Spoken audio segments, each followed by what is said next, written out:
Simon, how big was that week? How much work would have gone in behind the scenes to pull that off? Because we talk about the one-on-one with President Biden and so on, but many talks held in Washington on Capitol Hill, other foreign leaders as well. What did you make of it? Well, it was pretty amazing, Kieran. It was probably the biggest week for Australia in Washington in a long, long time. I'm struggling to think of a time where the announcements, the fora that the Australian Prime Minister is represented at, and behind the scenes, Kieran, you're absolutely right. The Prime Minister between, I think it was the front of the week in New York and the back of the week in DC, there were a couple of days there in Washington.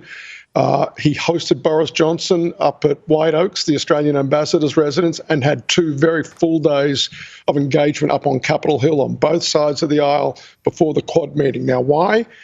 Because we've got to get this 12 to 18-month consultation period on bringing that capability under AUKUS to Australia.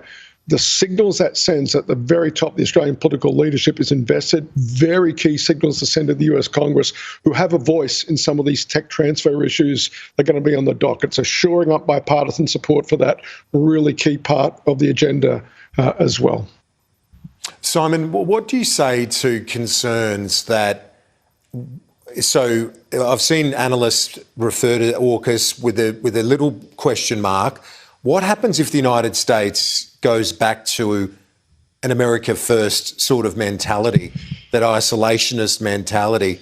Is that a risk for this sort of investment, both in dollar terms and in alliance terms? Yeah. Look, I saw that too, Kieran, and I understand the point. Just a couple of things to add to that. One thing we've been tracking at the US Study Centre is there's just a lot of bipartisanship around, at a high level at least, on the question about the rise of China and what that poses to the United States and to perhaps to Western democracies, if you will, more broadly.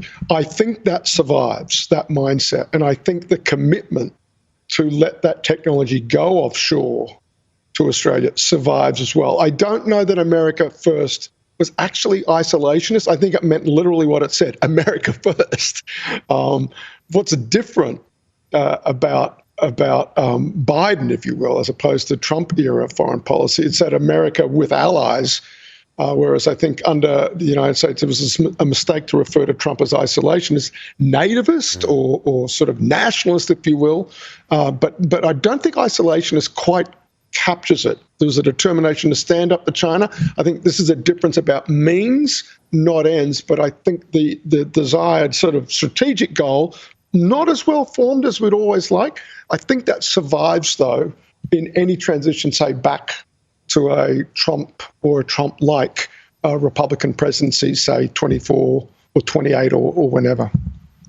So to get your thoughts as well on this other thing that the Prime Minister's grappling with now, he's in quarantine at the Lodge, but he's got to navigate, I guess, meeting international expectations, including that of President Biden and John Kerry and the rest of that administration on climate, yet bringing his coalition with him. That's a challenge, because obviously those expectations are there, aren't they, from not just the US, but the UK as well and others. Yeah, and I think it probably underscores why the FaceTime. Remember we had Maurice Payne and Peter Dutton. I think they logged about a week in the US as well.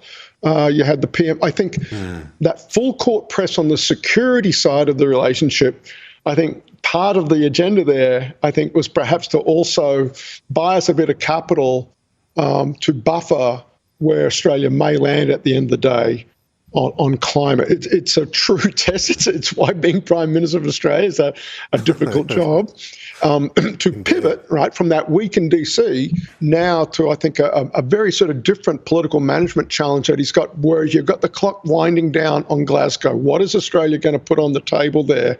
And how do you, with the United States, all that reassurance and all that depth of relationship around the security relationship and where we're going there, while at the same time having to preserve some autonomy and perhaps even some policy daylight on climate, and keeping everything under control back in the coalition back here in Australia.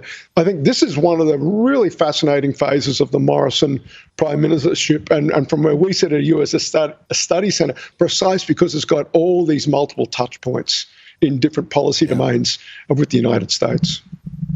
Yeah, absolutely. And then you've got this other balancing act of shifting style from Trump to Biden. And, well, look at the Republican Party at the moment. I mean, who is the presumptive nominee for 2024? Who is the de facto head of the Republican Party right now?